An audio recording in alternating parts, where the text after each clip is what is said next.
गांव में गणपत लाल नाम का एक व्यक्ति रहता था।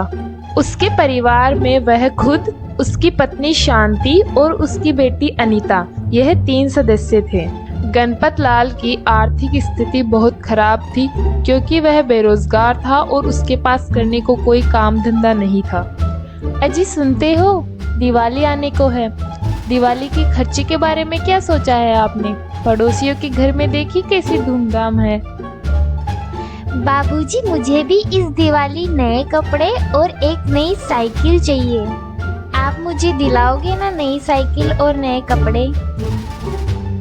बेटा, अभी मेरे पास पैसे नहीं है, मैं जरा बाजार होकर आता हूँ। तुम्हारे लिए कपड़े और साइकिल इसी दिवाली आएंगे। इसके बाद गणपत लाल बाजार की ओर निकलता है। वह बाजार की ओर जाता है और रोजगार की तलाश में इधर उधर भटकता है। वह कई दुकानों पर रोजगार हेतु पूछता है, लेकिन उसे कहीं रोजगार नहीं मिलता। अरे भैया, मेरे लायक कोई काम है क्या आपके पास? कोई हो तो बताओ, ताकि मेरी भी दिवाली के खर्चे के लिए कमाई हो जाए। अरे भाई, दिवाली का सीजन है, पहले से ही तंगी चल रही है। कस्टमर कितने आ रखे हैं, तुम्हारी बातें सुनूं, यहाँ कोई काम नहीं है, जाओ यहाँ से। पता नहीं कहाँ कहाँ से आ जाते हैं। गणपत लाल वहां से निकलकर अन्य दुकानों पर रोजगार के लिए पूछता है। उसे कहीं रोजगार नहीं मिलता। फिर वह भटकते भटकते एक सेठ की दुकान पर पहुंचता है। सेठ जी, क्या आपकी दुकान पर मुझे कोई काम मिलेगा? मैं यहाँ रोजगार की तलाश में आया हूँ। नहीं भाई, तेरी दुकान पे कोई भी काम नहीं है। अगर तुम्हें काम की जरूरत है तो मेरे घर पे आके एक बार मिल लेना। सेठ की बात सुनकर गणपत लाल थक हार कर घर की ओर लौटता है।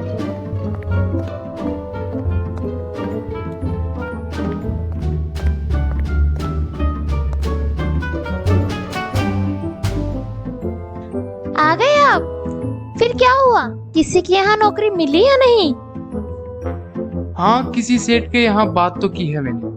उन्होंने बोला है कि कल मेरे घर पर आकर मिलना। पता नहीं मिलेगी या ना मिलेगी, कल की कल देखते हैं।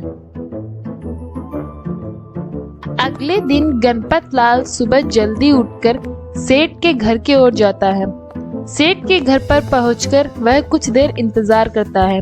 कुछ देर बाद सेठ की पत्नी बाहर आती है। अरे कौन हो तुम? यहाँ किस लिए आए हो? किससे काम है तुम्हें भाई? बताओ जरा। मैं गणपत लाल, मुझे सेठ जी ने बुलाया था आपके यहाँ काम के लिए। सेठ जी ने आपको बताया नहीं? अच्छा, तुम्हें हो क्या? वो साफ सफाई करना जानते हो? झाड़ू पोछा क्रिकेट? वो क्या है ना, हमारे घर के सामने जो सड़क है उसके पीछे वाली जमीन की सफाई कई दिनों से नहीं हुई, तो तुम्हें उसी के लिए बुलाया था। चलो फिर काम पे लग जाओ। गणपत लाल काम पर लग जाता है और इसी दौरान उसे सेठानी का बेटा दौड़ता हुआ दिखाई देता है। सेठानी का बेटा दौड़ते दौड़ते सड़क पर गिर जाता है। सामने आती हुई गाड़ी को देखकर गणपत लाल उसे बचाने के लिए भागता है। हाय राम, मेरा बच्चा! इस दौरान गणपत लाल को चोट लग जाती है और लोग उसे अस्पताल पहुंचाते हैं। जैसे ही सुधा को यह बात पता चली, वह दौड़ी दौड़ी अस्पताल की ओर पहुंच गई।